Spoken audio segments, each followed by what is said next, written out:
bit of a late start for us this evening, but let me start by reading the webcast introduction. I'd like to remind everyone present that this meeting will be broadcast live to the internet and be capable of subsequent repeated viewing, with copies of the recording being made available for those that request it. By being present at the meeting, it is likely that the recording cameras will capture your image, and this will result in your image becoming part of the broadcast. You should be aware that this may infringe your human and data protection rights. If you have any concerns, please speak to the webcasting officer. Please can I remember, all members remember, when you're speaking, switch your microphone on, and when you finish, to switch your microphones off. Members, on item 3, apologies for absence. I've got Councillor Patel. Councillor Patel and possibly Councillor Kane, but he's trying to join us on Zoom, hopefully. Okay, that's brilliant. Thank you very much. Any declarations of interest, members? No? Now, are there the minutes of the last meeting? Can I take them as being a correct record? Chairman, I indicated on declarations of interest and I have got something on the minutes when you moved to that. Right, okay, Councillor Murray. Item 8 and item 10, my normal declarations as per my register of interests. I'm a member of the Friends of Epping Forest, an officially appointed ambassador and a member of the Loughton Town Council. Okay, thank you, Councillor Murray. Any other members with declarations of interest that I missed out on? No? Okay. So the minutes of the last meeting we can take as being confirmed, but Councillor Murray, you wanted to speak again on those? Yes, I do. It's something that's been brought to my attention by a resident. It's not necessarily something I would have picked up myself, but I think the resident has made a valid point. If you look at the first page of the minutes, we have a list of officers present, and we also have a list of officers present virtually. And I do think that it's probably not right to consider 2 of those people as officers. The word officer implies they're employees of the district council. Yeah. So I think we need another category, others or representatives from Qualis or whatever. But they're not officers. Officers are EFDC officers, and I think in ethics we need to distinguish that. And I bring it up simply because a resident has brought that to my attention, and I think it's a valid point. Yeah, thank you, Councillor Murray. That will be taken into account for next time. Good point. Okay, other than that, can we confirm the minutes of the last meeting? Agreed. Thank you. Are there any additional reports of portfolio holders? Not seeing any? No. Okay. Any public questions? None, Chairman. No request to address the Cabinet? Report of overview and scrutiny. Councillor Sartin. Thank you, Chairman. The last meeting of the Overview and Scrutiny Committee was on the 31st of March, and at that meeting we had presentations from the youth councillors who gave us an overview of their work over the past year and also the successes they had achieved. They answered a number of questions put to them by council members in a full and detailed way.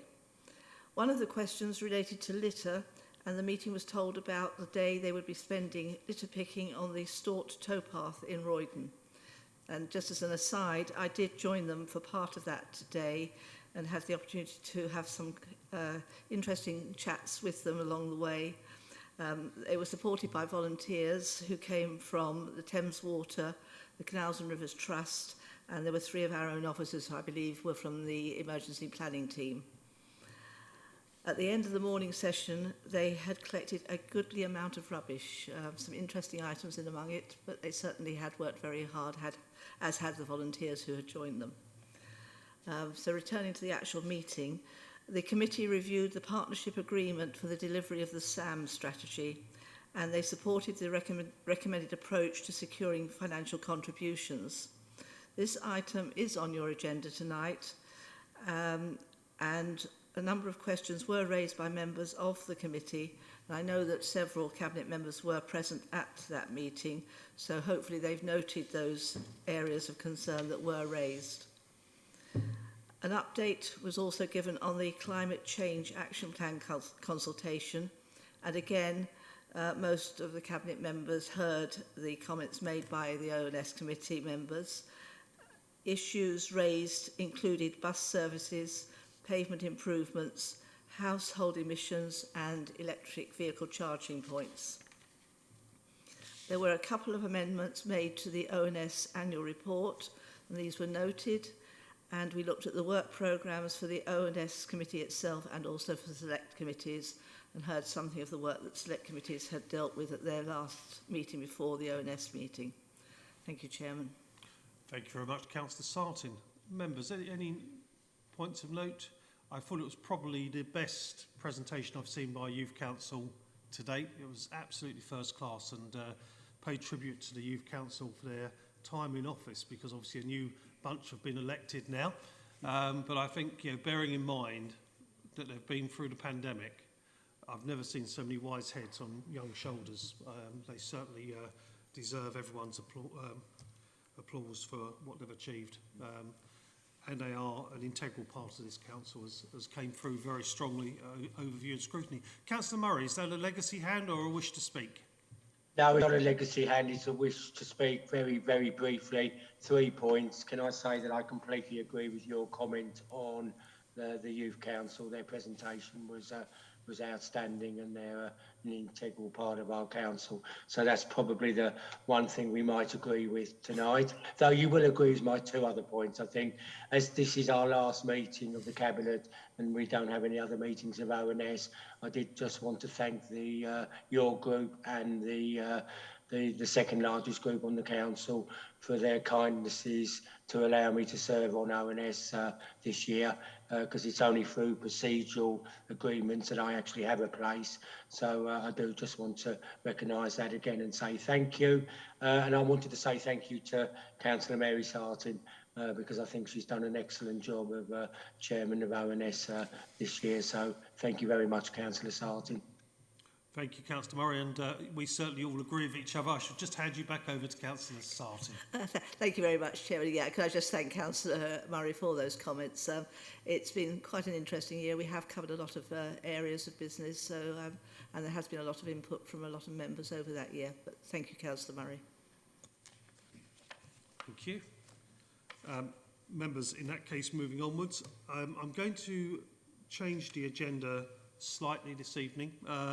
Item 9, the direct award of the print contract, I'm going to defer that to the next meeting of Cabinet. There's a couple of questions I want answered before considering that paper, so I'm deferring that paper this evening. So we will then go on to item 8, which is pages 1574, Climate Change Action Plan. Councillor Bedford. Thank you, Chairman. Yes, the Cabinet report provides members with a summary of the objectives and purpose of the Climate Change Action Plan. The principal objective being to demonstrate actions being taken by Epping Forest District Council to deliver on the pledge to do everything within our power to be carbon neutral by 2030 and to address the declaration of the climate emergency. The document focuses on the identification of carbon emissions and actions to reduce them both within the Council and across the wider district area. Climate change action requires a whole organisational approach, therefore development of the Climate Change Action Plan has involved officer input from many different service areas across the Council. The plan also includes direct and indirect links with further policy and projects throughout the Council. For example, the Roding Valley and North Weald suitable alternative natural green space projects that will be brought forward in the summer and autumn of 2022, and also further review of the waste contract. Reaching the challenging targets of carbon neutral by 2030 will also require communities and businesses to take responsibility for their own significant emission reductions. The Council will therefore look to work with partners at all scales and influence emission reduction through direct initiatives, partnerships and using strong statutory powers or by encouraging behavioural change. A draft of the Climate Change Action Plan was approved by Cabinet to go for public consultation in April 2021. The consultation then took place in October and November of 2021. This report provides a description of how consultation was undertaken, a summary of the related responses related to the action plan, and a list of key changes made to the document. During this time, the Council have also made progress in a number of areas within the purchase of 30 electric vehicles, planting of over 2,250 trees across Debden and Chigwell, battery storage and vehicle-to-grid charging technology at the Civic to complement the existing solar panels and supporting residents to improve their home energy efficiency through grant funding. There's also been progress on electric vehicle charging with 2 rapid chargers installed now at Oakwood Hill and a further proposal under review to scale up fast and overnight chargers in more EFDC car parks. To increase charging points in the district, we are also working with partners, including leisure centres, developers, businesses and Essex County Council for an on-street charging point grant bid. The report asks for agreement that the updated climate change action plan to be endorsed and adopted by the Council. Thank you, Chairman. Thank you, Councillor Bedford. Any questions? Councillor Phillip? Nigel. Apologies. Thank you. This is a very comprehensive document, and as one of the movers of the motion on the climate emergency, I welcome this coming forward. I do note, though, that when you go through all the details in the action plan, the vast majority of emissions come from transport, and a significant number of them, I suspect, come from the areas where we have not even little control, but no control with the M11 and the M25. I think we have to recognise that we cannot of ourselves affect that, and that's a national problem, and even the actions called out here to reduce travel within the district will not have significant impact on the M25 and M11 emission levels, and that is unfortunate, but we have to hope for that coming forward. And we do have to recognise that both the M25 and the M11 pass through, or at least very close to, Epping Forest, and must be a significant impact on the quality of the forest. So it is something that we do need to look at, but we have little control. Councillor Bedford. Yeah, just coming back on that before we go any further, obviously the M25 is probably the most difficult, challenging aspect for us. However, the M11 now, drivers down the M11 are going to be suffering now if they get to the end and they've suddenly come into Redbridge, Waltham Forest, Leighton, Hackney areas, because obviously the congestion charging zone appears at the A406.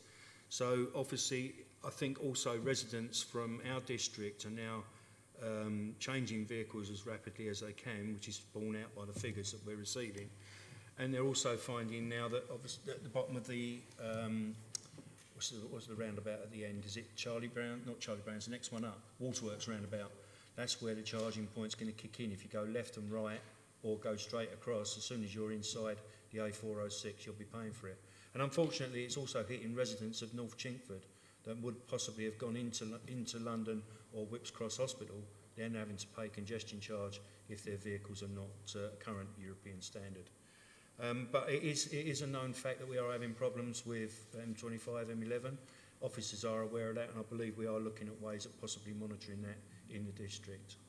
An earlier question was put to me by Councillor Lyon, just referencing the vehicles in the report talk around the majority of the vehicles being local vehicles. I seem to remember that data dates back to when we had the camera number plate technology that would have referred to the type of vehicles being driven. Of course, since that data was produced, there's been a massive increase in sales within Loughton, Buckerstill, Woodford, Redbridge, all the key areas that would have fed into our district. So hopefully, by the next time we start doing the monitoring, the figures will start to show a decline in emissions from our district. Good. Thank you. Thank you. Councillor Phillip. If I could just come back on that, it's important to remember that those cameras are tracking primarily around the Wake Arms roundabout in the middle of the forest, which I guess we would expect the majority to be local traffic there. It may be that we'll, in the future, need to look at other places as well for examining that. Thank you. Councillor Holly Whitbread. Thank you, Chairman. My question is just about what kind of partnership and collaboration work we've done, mindful of the big body of work that Essex County Council are doing through their Climate Commission, which I do sit on actually, so I'm not sure if I need to declare there, but have we worked in partnership with organisations such as Essex County Council, as well as business organisations, to come up with this? Thank you. I'd love to say we declared UDI and we're working independently of everybody else, but we're not. We are actually working with other organisations and obviously working with Corporation of London is one of the key stakeholders. and the other organisations that are linked in. I don't know if Nikki wants to add anything, or is it Nikki or... No, it's Francesca, I think, who's on the call. Francesca, do you want to add anything else to that? Yes. So we have had input from Essex County Council at both pre-consultation and consultation stage. We're also in general working with them on a number of items. Most recently, looking at home retrofit and inputting on their strategy there. Thank you. Councillor Dargent-Sunga. Thank you, Chairman. I welcome this report. On page 18, we've got a mention on digital engagement and also non-digital engagement. Given that social media is very, very powerful media now to get messages across, perhaps if the portfolio holder could just mention what we're doing in response to sort of getting our message out through social media. Thank you. Councillor Bedford. Thank you. Yeah, it's been widely publicised. We've had discussions with not only Youth Council and other groups, but social media is part of our campaign to drive forward the education side of it. Also through the Portfolio Advisory Group, it came up about how we communicate to residents of Epping Forest District, and it's all in hand. Have you got anything else to add to that, Francesca? Yes, just after the consultation, actually, our comms team did a bit of a drive over Christmas on social media, and that included a couple of quizzes just to try and get some more interaction on the subject. This is something that we'll look to continue to do in the future as well. Thank you very much. Councillor Sunga. Thank you. Yeah, what I was going to say was what you said, Leader, about the Youth Council. It was really, really encouraging and endearing to see that the youth are taking a very active role in the climate change as well. So, Yeah, great that's report. very good. Thank you. Councillor Lyde. Thank you, Chairman. A really good report and quite detailed. I am very pleased to see that there's reference to digital engagement, since that's my pet subject. But I wanted to pick up on some of the comments that have been made, and also on Councillor Phillips' points. Under paragraph 8, it says the largest source of emissions in the district are on-road travel from local network and national network. But on the air mitigation strategy, it said at that time it was thought that the majority of pollution was caused by local traffic. But I've not seen any evidence to support that, and I would appreciate if we could actually get some numbers or percentages to actually identify that sort of traffic detail. And the other point I wanted to make was that, again, public transport is essential, and so is electric charging. And if we're talking about partnerships, we need to work very closely with Essex County Council, whose responsibility is for on-street charging points. And I think that is something that needs to be looked at, because I started looking at this 6 years ago and we haven't made much progress on that. So I would encourage some further active partnership with Essex County Council. Thank you, Chairman. Thank you. Councillor Bedford. Thank you. Well, the first point is the largest source of emissions in the district. That comes from the data that I mentioned earlier on that would have been taken around about 2016, 2017. I'm looking to Francesca for guidance on that one. But that data, they would have used the ANPR recording system as well to just note the vehicles. And then from that, they would have done a sample check-in on where those vehicles were registered. So that would have shown up where they lived within our district using, as Councillor Phillips already said, the majority of it was being monitored and registered through the Wakes Arms roundabout. So that's where those figures come from. With regards to actually publishing the data, that's going to be happening, I think, is it 2024, 2025, when we do the next air sampling, which may even be brought forward. Francesca, have you got anything else on that one? Nothing to add on that one. I'll go back to the second point then, which is about on-street chargers. There's been a couple of meetings held with Stephen Lloyd-Jones and outside companies with regards to what provision they can provide for the district. At the moment, we're in the discussion stages. Stephen Lloyd-Jones has applied for various funding grants. We now have the 2 new chargers in, but the estimate at the moment is probably we need around about 500 on-street charging points across the whole district. When we look at some of the other councils, they're actually putting in 4,000 to 5,000 charging points.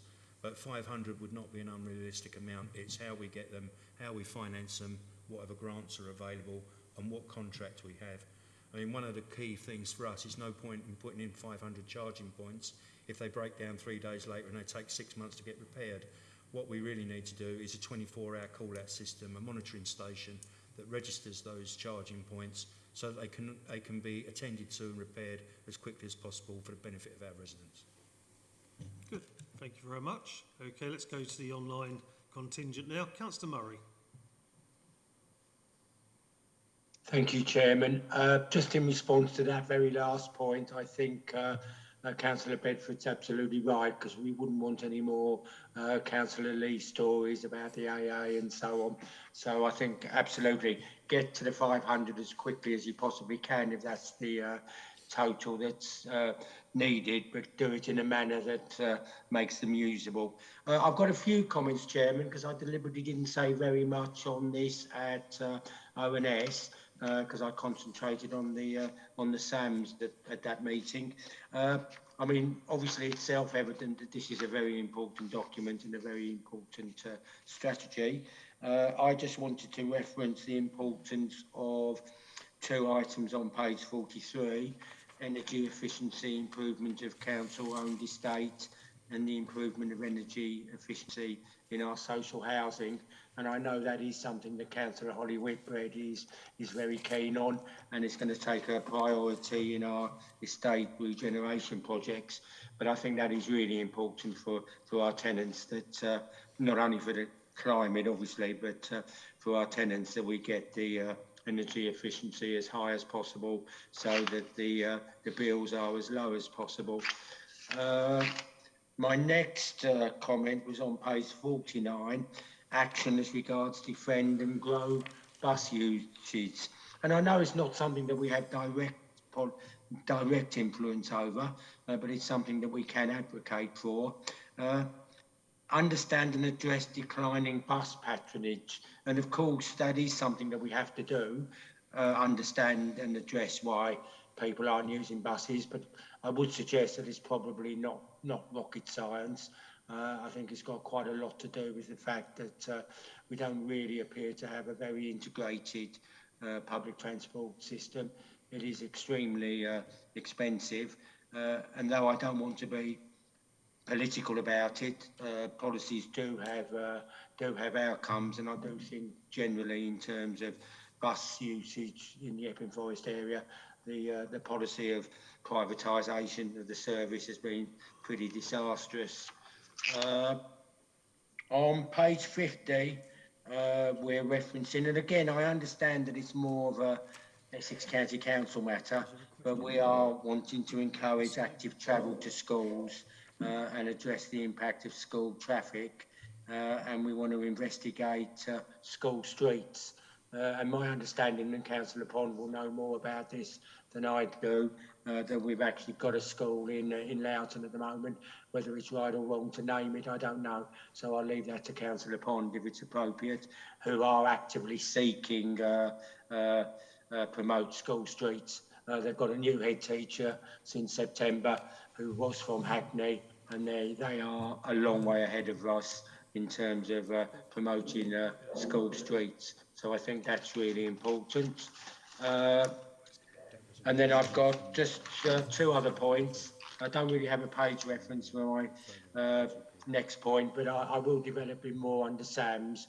It's really important that we work with local people and the stakeholders when we look at the development of the SANG in the Roding Valley. But I'll leave that comment there and developing more under the SAMS document.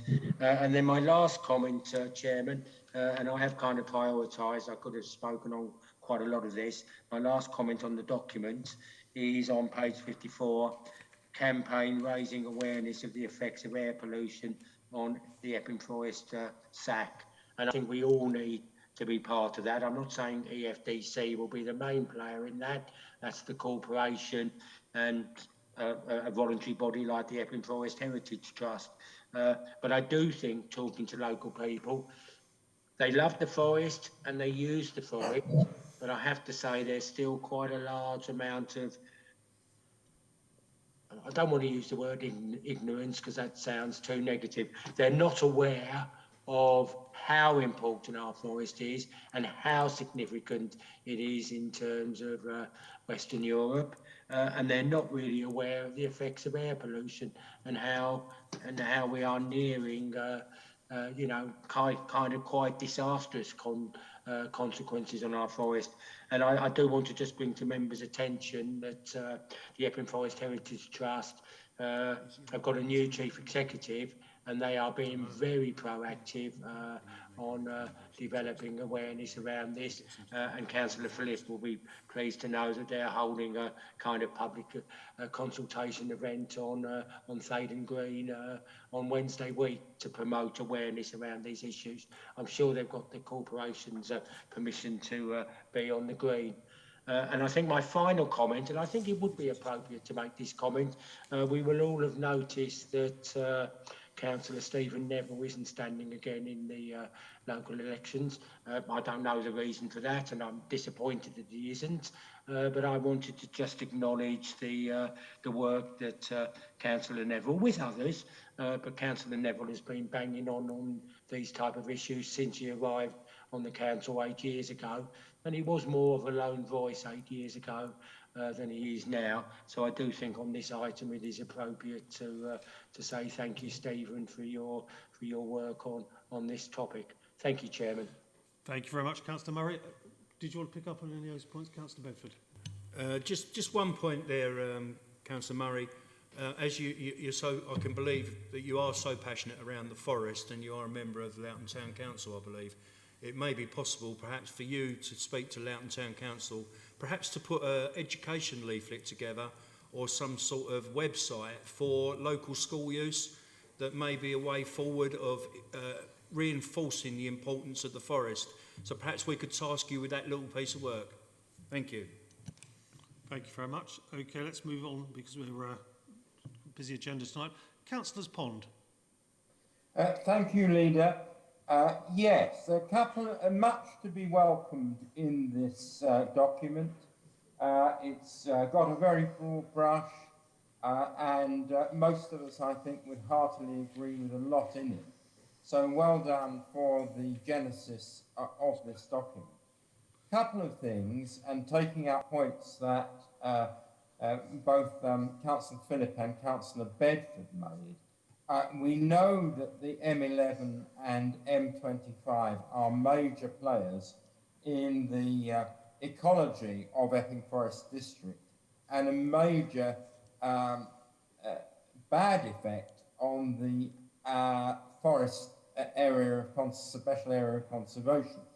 And I think it was Councillor Bedford who said that the majority of traffic using the Wakeham roundabout was, of course, local, but that significantly does not apply on the many occasions on which the M25 and or M11 are closed, because although it may not be an official diversion route, you've only got to see the pace of traffic approaching the Wakeham's roundabout to know that pollution is magnified many, many times by vehicles veering off and trying to avoid any delays on the M11 and N25.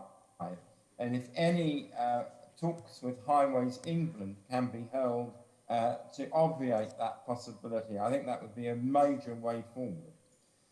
I had a couple of other things written down. One thing that I do not see in the report, and it may be that Francesca or one of the other officers would like to comment, is that we have no mention of embodied carbon, and in particular the demolition of buildings and the great extra carbon bill that arises therefrom. And some American commentators have calculated that the destruction and replacement of a major building can result in a payback time of about 30 to 40 years. And I think that ought to find its way somewhere into the strategy and into the document. Two other minor things. Councillor Wixley, who wanted to be here tonight but can't make it, is concerned that there is no mention in the strategy of the action plan, rather, of the Lee Valley Regional Park.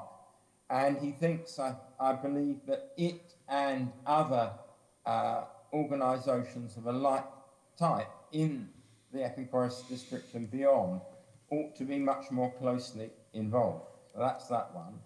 And then the one thing that I will also mention is, I think it was Councillor Bedford mentioned the Roding Valley and its possible application as a SAM. Well, that is something which many of us advocate or acquiesce in, but I have to say that we must follow the correct procedures, because the Roding Valley Recreation Ground is on a 125-year lease to Loughton Town Council, and yet the town clerk tells me he has had no official approach from EFDC about its possible incorporation as a SAM. So those are just some comments to be going on with Leader. Thank you very much. Any replies to those, most welcome.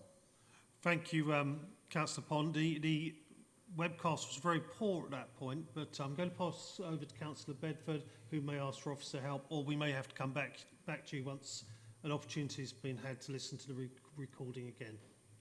Thank you. I think I picked up a couple of points from Councillor Pond, who's worried about the delays when we have the M25 shut and traffic comes off, goes through the Wakes Arms roundabout, and then causes delays through Epping trying to link up 414 to get back on the M25.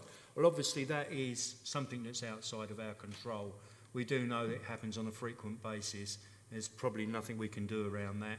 But with regards to actual dropout from M25 itself, when we look at the figures for the SAC, don't forget that we measure an area probably, I think it's 10 metres from the roadway, where there's a significant drop-off of contamination. And it would be the same for motorways, in that the what we would call a plume of carbonaceous materials would drop off probably around about the 25-metre mark from the motorway itself.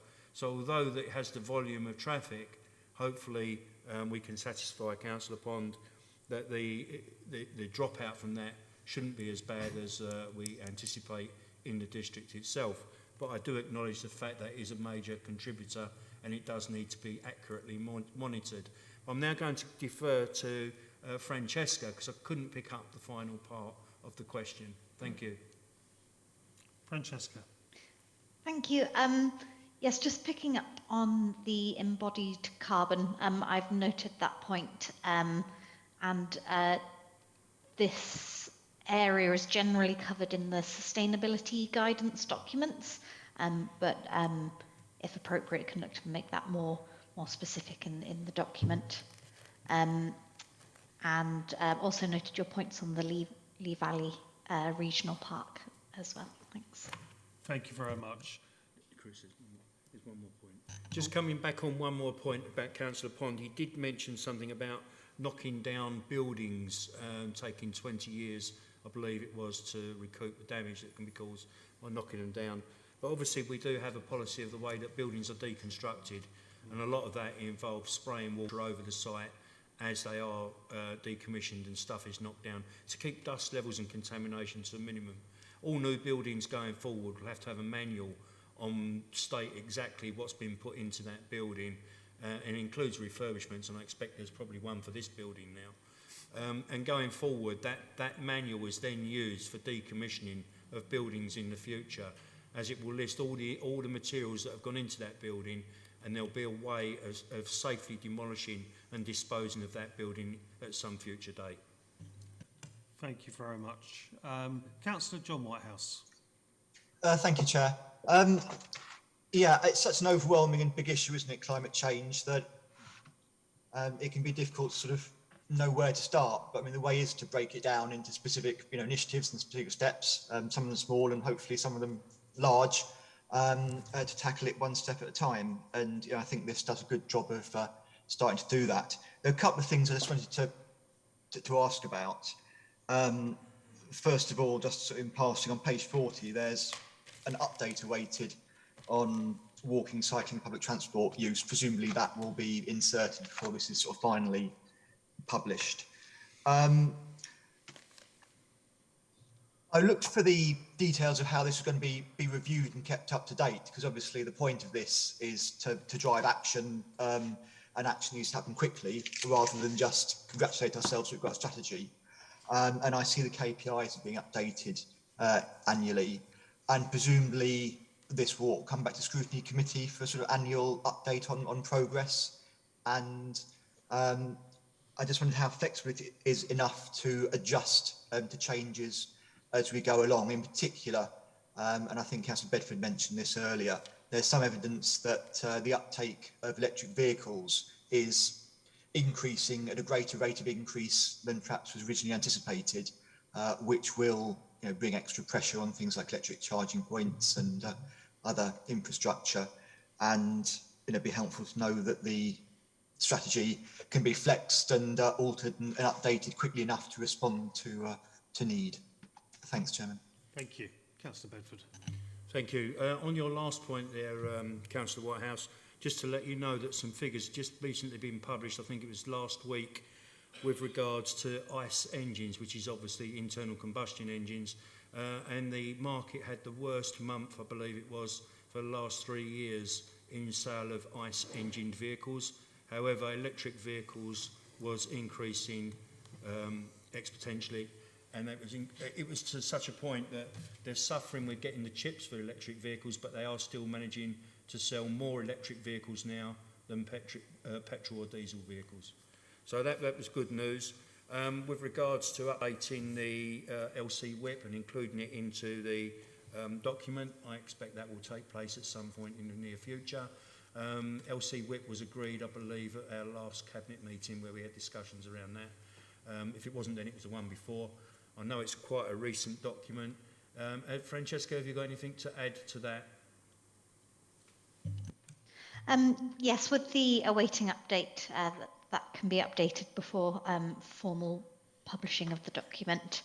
And also just a note on the development of the document, there is a note in the plan to say that this will be updated when acknowledging that climate change, there's a lot of legislation and policy coming through from national government in this area, also changes in technology. So the document will be reviewed regularly. And with the monitoring, yes, on an annual basis. That's super. Thank you very much. Okay. Councillor Heap.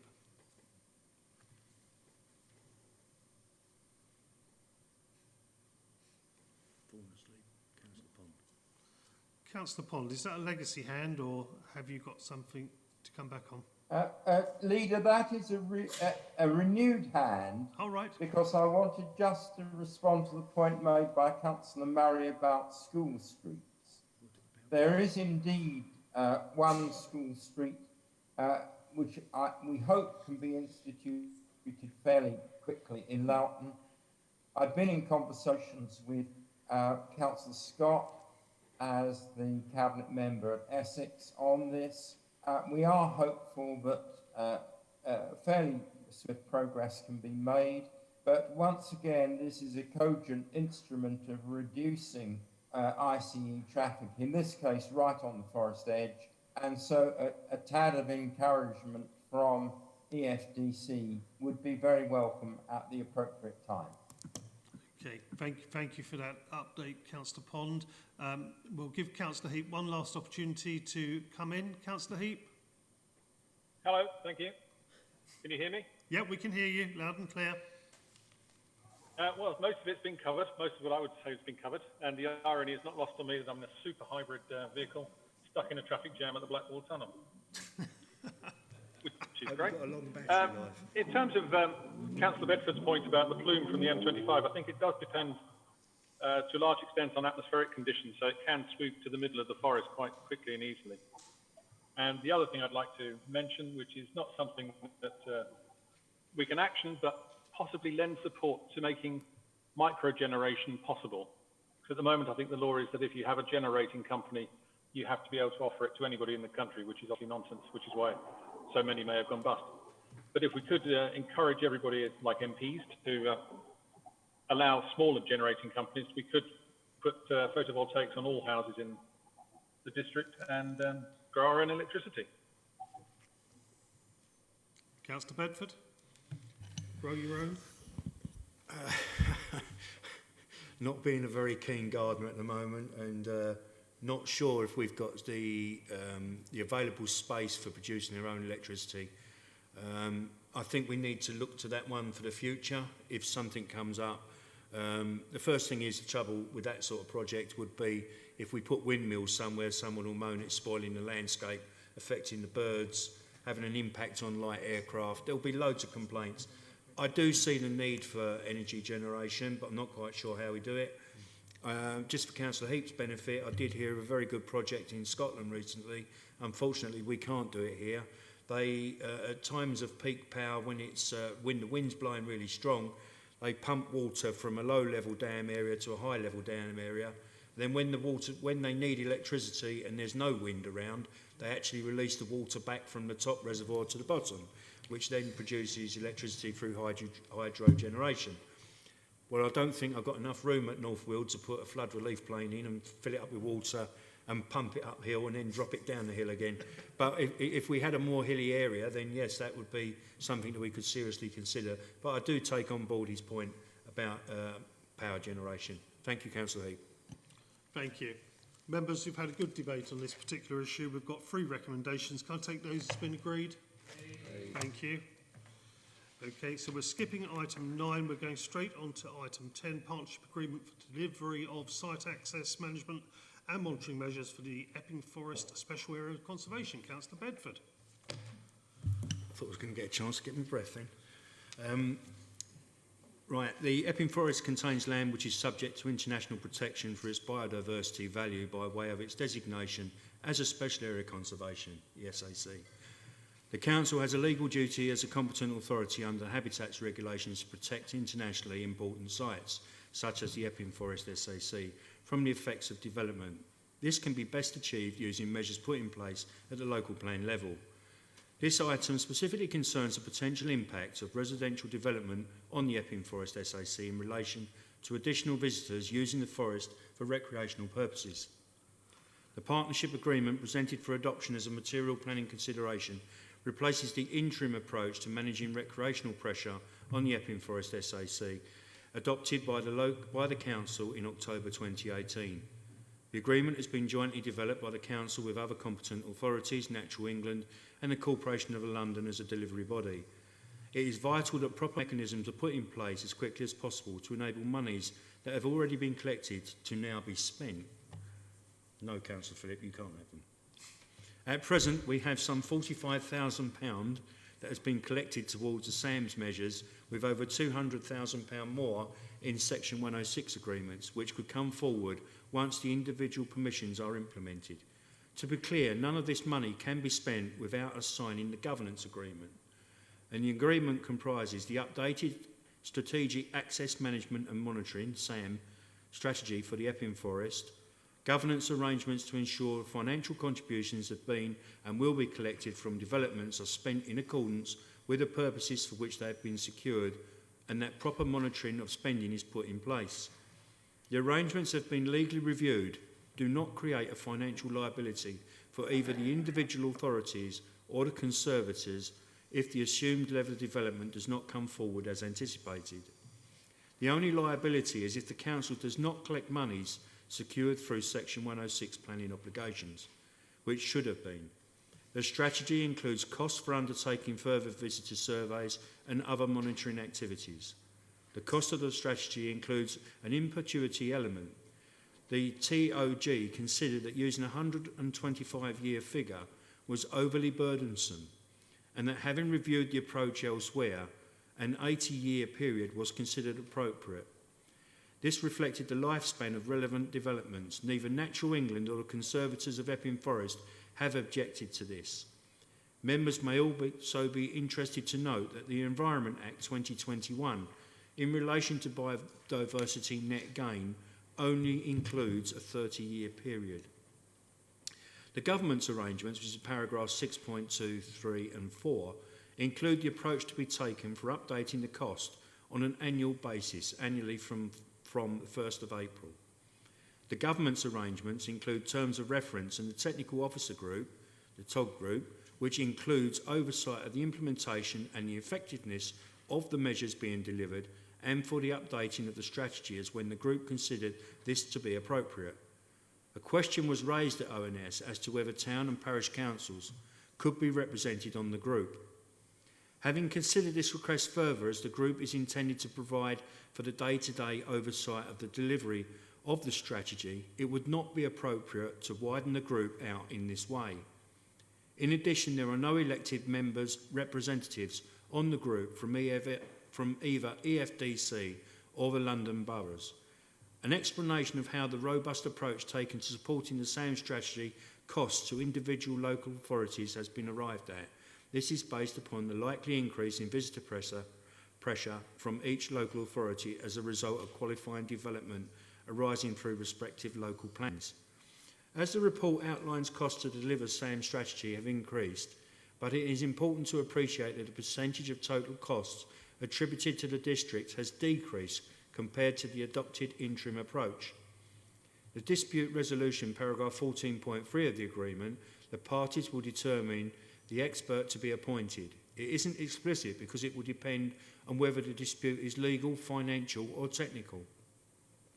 The number of ambassadors was identified as having regard to the LUC report commissioned by the Conservators.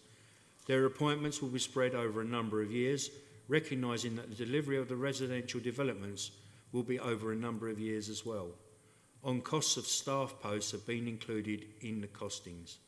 Finally, the report seeks adoption of the approach by which Epping Forest District Council itself will secure funding from development in its administrative area in order to meet the SAM strategy costs apportioned to the local authority area. The report outlines considerations in this regard and recommends that all qualifying development will be required to contribute with a tiered approach so that development that is closest to the Epping Forest SAC pays proportionately more than development further afield. As outlined, this equates to contributions of circa £1,853 per dwelling within a 0 to 3 kilometre radius of the Epping Forest Special Area Conservation and circa £343 per dwelling within 3 to 6.2 kilometre radius of the Epping Forest Special Area Conservation.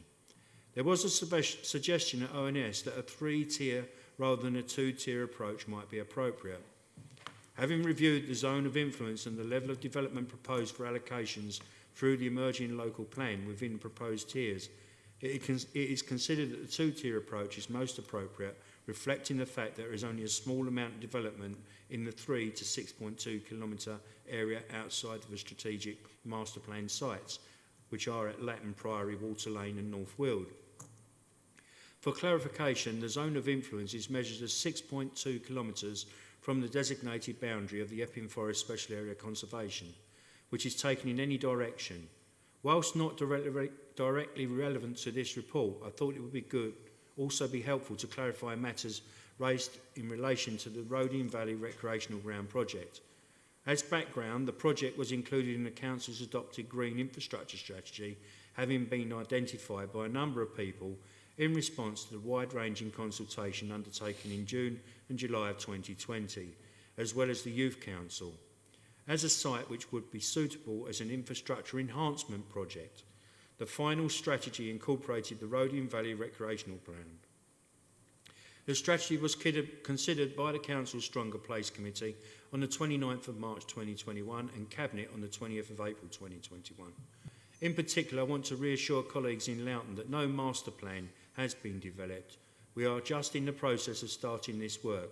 Part 4 of the Green Infrastructure Strategy makes it clear that in developing the master plan, the Council will need to work with Loughton Town Council, Buckhurst Hill Parish Council, Essex Wildlife Trust, EFDC Country Care Team, EFDC Grounds Maintenance Team, Roding Valley Meadow Consultative and Management Groups, local sports clubs, local communities, access forums, walking and cycling groups, Essex County Council and the Environment Agency.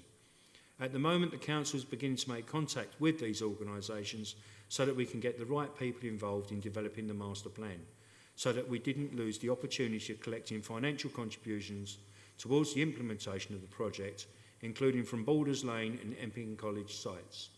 We had to set out an indication of the cost of its delivery. The costs include monies towards the development of the master plan and council staff costs, as well as some of the initial costing for footpath enhancements, tree planting, signage, seats and litter and dog bins. These were not based on any development plan, but rather an initial estimate. Had we not done so, we would have missed getting contributions from development sites. The specific figures has been calculated based on those internal costings divided by the number of relevant homes proposed for allocation in the emerging local plan. Enhancements of other green space across the district have not been forgotten. The infrastructure delivery plan, which has been developed to support the local plan, includes specific open space and green infrastructure. Requirements for developments proposed across the whole of the district. The same applies to contributions toward public transport. The Council is currently working with Essex County Council and the Conservatives of Epping Forest to update the current Epping Forest transport strategy. This would include looking at public transport and links between stations and the forest. Thank you. Thank you, Councillor Bedford. Members, Councillor Phillip. Thank you, Chairman. A number of points on this one. Firstly, I think recommendation 3 is wrong, in that there isn't a paragraph 25 as referred to in that recommendation. It was not entirely clear about whether paragraph 19 was in addition to the fees in paragraph 20. I also have a concern about the £716 per dwelling for the Roding Valley Recreation Ground work. I noticed the Clee missing that name from the list that Councillor Bedford put forward. There was the Thaden Boyce Parish Council in terms of that. And looking at it practically, from my point of view, the Sang at the South Epping Master Plan area is actually significantly closer to Thaden Boyce than the Roding Valley Recreation Ground. And as such, it would seem more sensible to tie those together. Because otherwise, I think there's a danger that development in Thaden will be paying for work going on in the Roding Valley leisure recreation ground, where it's much more likely that residents, particularly from the development at the end of Forest Drive, will be making use of the South Epping Master Plan sign, because that's simply up the hill and over the motorway and you're there. So I'd like to look at that one again, if I might, please. Councillor Bedford. I'm going to defer a response to that to Nikki, who I think it was Nikki drafted this report.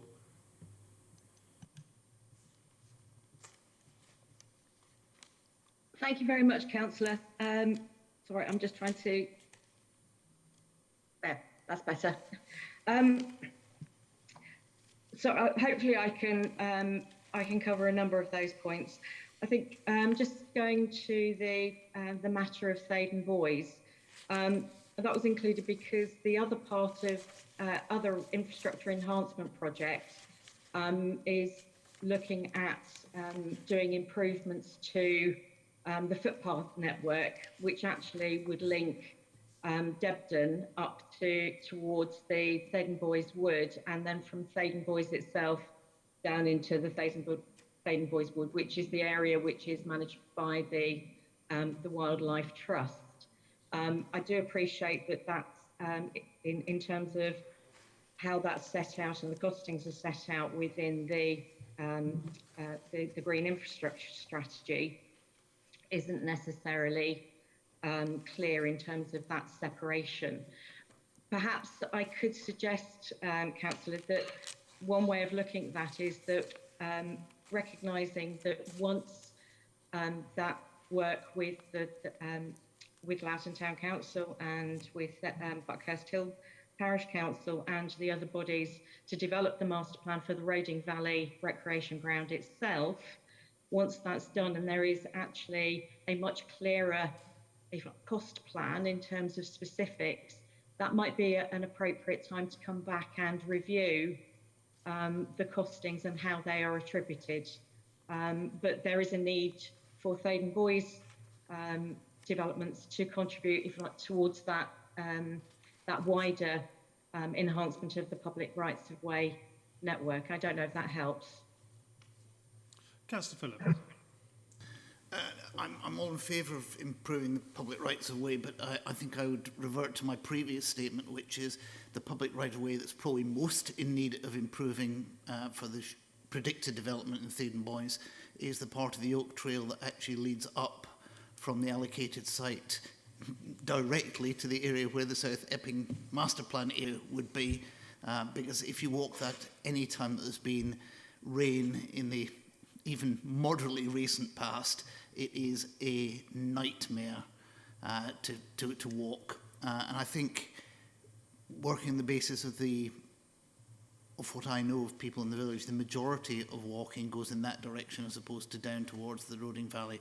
I certainly welcome the idea that we revisit it, and maybe we just catch that in one of the recommendations, that we revisit the cost in 19 once the master planning work has been done. Okay, I think that's probably a good amendment to make, actually, is to have a review date put in there for once, because there's master planning work on both sites to be done, and once we have that information we can make a better judgment. Agree with Councillor Phillip that people from the Thade and Boys site are more likely to use the Oak Trail to Epping South than they are to use the path to Debden, effectively. So I think that will need to be borne into account. We probably going to have to redraft these recommendations somewhat to cover that. But we can look at that in a moment. Okay, any other members? No, let's go to Councillor Murray online.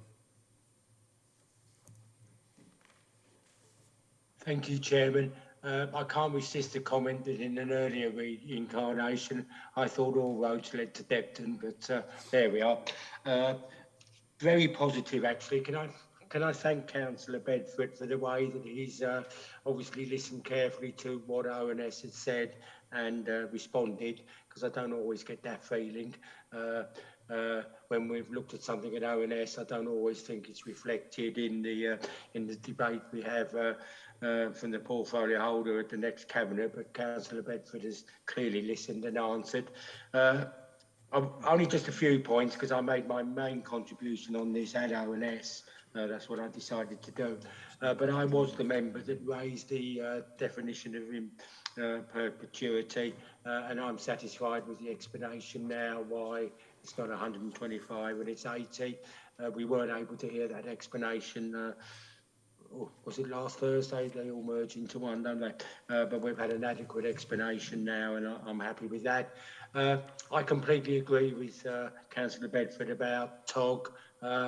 I think it was one member that actually made that comment, and that's reasonable because it was a kind of general comment, and I didn't think it was it clearly isn't the right group for parishes to have representative on. I think it was a misunderstanding what that TOG group was. It was an officer-led group to just structure the implementation of the SAM strategy that the corporation were going to spend the money on.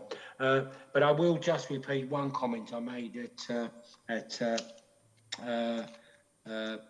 RNS, because I think it is worth repeating.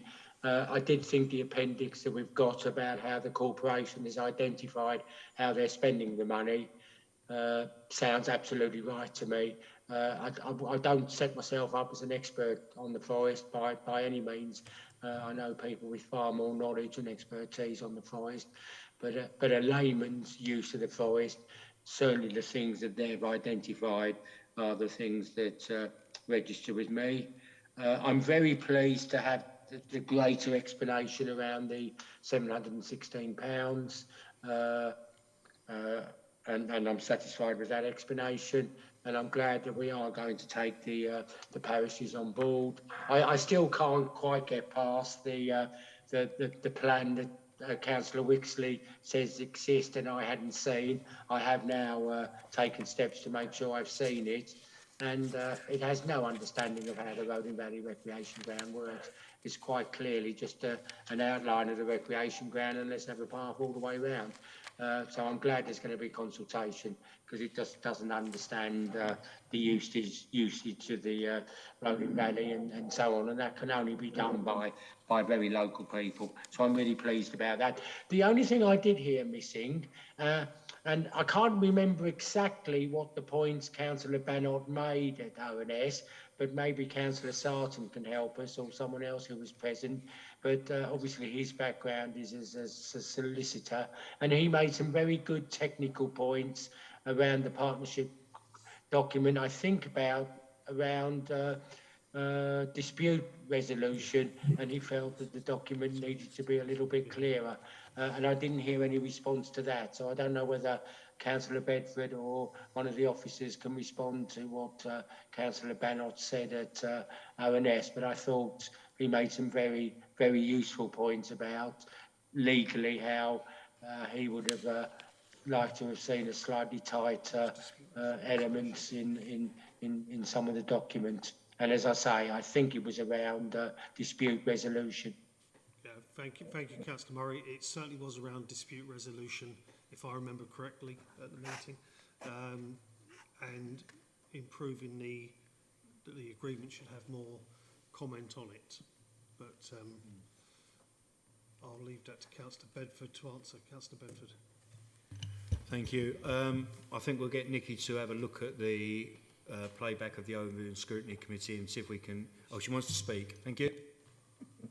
Sorry, thank you, Councillor Bebb. Perhaps if I could just clarify, one of the points that was picked up was about having a named contact in terms of dispute. The way that but just to explain, the way that the agreement has been structured is that if there were any disputes, then they would initially be raised through the technical officers group and try to resolve those informally. If that weren't achievable, then there are named positions within each authority as to who that would be escalated to, who would act as a group to see if they could resolve that. And that if necessary, an expert would be brought in to help with that dispute resolution. But because a dispute could be, I think as Councillor Bedford said, either legal, financial or technical, then it wouldn't be appropriate to go further than that. So hopefully, councillors, you'll consider that, if you like, that tiered approach to escalation means that there wouldn't be a need to have, if you like, naming of the point of contact as to specific point of contact in terms of where that dispute is initially raised, because that dispute would be to the top technical officers group itself. And actually, Natural England would act as to a certain extent, as an arbiter around that dispute. I hope that helps to clarify. Thank you very much, Nikki. That's very helpful. Any other comments on that, Councillor Bedford, or are you happy? No other comments at this stage. Thank you. Okay, thank you. Councillor John Whitehouse. Thank you. Yeah, given Councillor Bedford's comments, perhaps I should declare an interest as a committee member of one of the sports clubs that uses the recreation ground, but that's not what I want to talk about. I mean, I thought it was an interesting point. I mean, clearly Thaden Boys, or much of Thaden Boys, is geographically closer to South Epping than it is to most of the Roding Valley. But I think more likely than either is that most residents want to visit the forest rather than, you know, either of these, you know, along the motorway to either of the other places. And it does sort of raise the point that the SAMs rather seems to ignore the access points to the forest other than at High Beach. There's a bit of money in there for general resurfacing, but it very much is focused on the honey spot sites, you know, rather than the parts of the forest which just get sort of day to day, you know, beaten down by people accessing the forest from where they live. whether it's across Bell Common, whether it's sort of places that, whether it's up the Oak Trail or wherever else. And, I do hope that, given that there's flexibility been described about how the plan goes, that those areas we looked at, particularly if they do, get more pressure on them than is currently anticipated, and it's not just all about Connaught Water and Bury Road and High Beach and Leighton Flats. And the other point was the general issue. I mean, this is a crossover with the access strategy as well, but there's not really anything in the strategy about active travel. And obviously one of the biggest impacts on the forest is how people get to make use of the forest. And it'd be helpful if that, is not forgotten about as the strategy is further developed. Yep, that's Bedford. Thank you, Councillor Whitehouse. I think you're quite right in it's not all about the forest and the conservatives up at the top of the hill. There are various areas across the district that would benefit from investment from 106 monies that are spent to improving access to the forest. But as you quite rightly say, I think we need to set up some sort of monitoring of the visitor numbers to those areas so that money can be spent appropriately. I take on board Councillor Phillips' point, especially around the area that links to the South Epping site. But it's just reminded me actually that there is a rather large hill there as you come out of Faden Boyce. So perhaps we could fit that in with some new technology and generate wind and electricity from that area. You never know, perhaps Faden Boyce could become a new power station. But no, I think going forward we will be looking at apportioning money more fairly across the district. It's not all about the Corporation of London sites at the top. Everybody needs a fair share so that we can equally access right across the district. Thank you. Thank you. I can't see anyone else wishing to speak, so we've got 3 recommendations as we currently look at it. Councillor Phillip, on item 3 you mentioned that paragraph 25 doesn't actually exist. I think it's paragraph 20. Paragraph 20. Nikki, is that correct? It should be paragraph 20?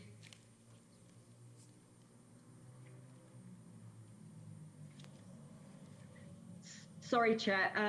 I couldn't hear very clearly when Councillor Phillip was referring to that. So sorry. I think it is paragraph 20, Nikki. Yeah. Thank you, Nigel. Okay, so we'll alter that to paragraph 20. Then we need to somehow or other enshrine, I think as recommendation 4, that the contributions will be reviewed once we have the master planning document and additional evidence, and that will be by delegated powers through the planning portfolio holder and leader. Yeah, Chairman, I think the best way to secure that would be to say that the contributions outlined in paragraph 19 will be reviewed following the work done on the master plan. Yeah. Fine, which is in accordance with what I've just said. Okay, so that's... Have you got the essence of that, Adrian? Yeah. Okay, Nikki, did you want to come back in on that? No, it wasn't. That was appropriate. I was just sort of mindful of the fact that figure of 716 is not a matter which is contained within either the governance arrangements or the SAMS report. It's a separate matter. But as you've just articulated it, that makes it clearer, because obviously that's currently set out in the Green Infrastructure Strategy. Great, Nikki, thank you very much. Members, you've now got 4 recommendations before you. Can I agree those recommendations? Agreed. Thank you. We now go on to item 11, quarter 3 budget monitoring. Councillor Phillip. Thank you, Chairman. I will make this one very quick because, as we've probably noticed, we're actually into the next financial year, so the quarter 3 budget monitoring is somewhat subsumed by the fact that we've already started work on our end-of-year accounts. It is worth just pointing out to members just to remember that it's been agreed with our auditors that last year's and the year before's accounts will be dealt with as a one-er later on this year, and that's due to the fact that the accountants couldn't complete last year's. Nothing to do with us. They had issues themselves, not limited to impact on the auditor from COVID. But as far as the quarter 3 budget monitoring report is concerned, it lays out where we were at the end of December. It's factual. we were overspending at that point. Once we have a end of year outturn, I'll be able to see whether that continued until the end. Okay, that's good. Any questions on quarter 3? Retrospective now. Can we agree that recommendation then, members? Agreed. Item 12, renewal of council funding for the employment of a dedicated policing team. Councillor Holly Whitbread. Thank you, Chairman. I'm really pleased to be able to bring forward this report this evening. As members will know, we've had 3 in-house police officers here at Epping Forest District Council since 2018 at the cost of £180,000 a year, which I think is good value. These are additional police officers. We have 1 sergeant and 2 constables, and we're seeking to renew that contract with Essex Police. And actually what is really important to highlight, at the moment we have an additional constable who is supporting the efforts of our community policing team, and I think that's largely because of our really great relationship with Essex Police. And just to talk a little bit about the work that these police officers do. So they're tasked by this district council on specific Epping Forest issues in the district.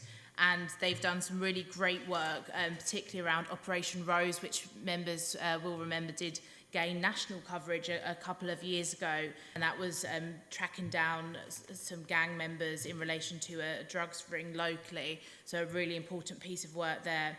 But also in terms of tackling antisocial behaviour. In 2019, they did a great job at tackling antisocial behaviour around Halloween, where there were particular concerns on Epping High Street. And also during the COVID pandemic, where they were first class in tackling some of the flouting of lockdown regulations, particularly party houses, which we had a number of problems with around Airbnbs. So I'm really happy to bring this report forward. I think it's something that we do above and beyond our statutory duty, which is very important. And I think residents can see the value, and also the fact they're based here in Epping in our civic offices. So I'd like to recommend this report to Cabinet, and I'm happy to take any questions. Great. Thank you, Councillor Whitbread. Members, Councillor Phillip. Thank you, Chairman. I was just going to highlight the fact in terms of the resource implications. Not only was the budget agreed at Cabinet, we've actually agreed it as a full council now, as it's part of the budget for our ongoing year. So this is already in the budget for next year, and given that it's there, I think it's as good a way to spend that money as we could possibly come up with, and it's done significant good for the district over the past years. Yeah, absolutely. Councillor Sunga. Thank you, Chair. I'd like to just also highlight that during the report we had from the district commander, he also said that how he felt that the 4 special police funded officers, actually the amount of work they'd done was very highly commendable, and he even said that, I don't want to say it publicly, but he thought that they were brilliant compared to some of the officers they had in Essex as well. Thank you. Thank you very much. Councillor Holly Whitbread. Just to say, we do have a really fantastic team. I know we've got 2 new officers recently, but we have a really great team. And I know it's a coveted role because people really want to do that targeted policing work, as well as the relationship they have with the community safety partnership. So I know it is a coveted role, so we do get some real stars in our team, which is good. Yeah, thank you. I would have to say, members, and Councillor Phillips quite right, the money's already in the budget for this, but it's a really important part of our policies locally. And actually, above and beyond the police, I'd like to thank our own in-house council team who do an awful lot of good work around our communities locally, particularly when we've had antisocial behaviour problems, which sort of jump up like moles every now and then from different parts of our community. But it's really great what our community wellbeing team do. And Mandy, if you could take back our thanks to everybody, it's really fundamental to the wellbeing of our area, to be honest with you, and it's something we should be proud of. So members, Councillor Sunga, Chigwell's going to pay for the whole lot. Thank you. Can I just say that I'd like to thank, on behalf of the Chigwell residents as well, the amount of work that they've done. And I've got Councillor Lyon here in the room as well. I'm sure he'd probably want to say a few words at Limes Farm as well. The amount of work they've done is brilliant. We'd like to say a big thank you. Councillor Lyon, would you like to add something to that? No, I mean, the work that goes on generally around the district is impressive and very supportive of the residents, and certainly in Chigwell we've got a local beat officer that is very useful as well. So yeah, I think it's something to applaud and encourage. Thank you. Councillor Murray. Yeah, thank you, Chairman. I wasn't going to mention this, but as you slightly widened the item, I don't think it would be right to give the location, but I've been having problems within my ward on a major pathway up to Sainsbury's and the station, so I suppose that's effectively given the location, but I won't actually give it a name. And I have to say that today I've had an excellent response from the Senior Crime and Antisocial Behaviour Officer, Melissa Foe. Only had the response this afternoon. She's been working on a plan for the last couple of months and has come back with an excellent response that I hope residents will be pleased with. Thank you. Thanks, Councillor Murray. Councillors Pond. Yeah, thank you, Leader. Right from the beginning that when this initiative was suggested, I've supported it. I think the present iteration of the report for continuing it for another year is excellent. And when money becomes a bit less tight, if that is ever the case, I would say to Councillor Phillip, not only is this a good a way as any as spending public money, but it gives us a bit of control over how police are deployed and how they can act in the interests of Epping Forest. And I hope more money might be found in the future. Thank you. Councillor Holly Whitbread to respond. Thank you, Councillor Pond. They were really useful comments, actually. And the real advantage of having our in-house police officers is they work on our priorities, which are set by the Community Safety Partnership. So that is a really key thing. Obviously, working in line and in partnership with Essex Police and the Police, Fire and Crime Commissioner's Prevention Plan. But that is it's the key priority. The key thing about this is the control that we have. Thank you. Thank you very much. So. No other speakers? Fine. Members, you've got one recommendation before you. If I can ask for your agreement on that recommendation. Thank you very much. There's no any other business, so that brings us to the close of tonight's meeting. Thank you, members.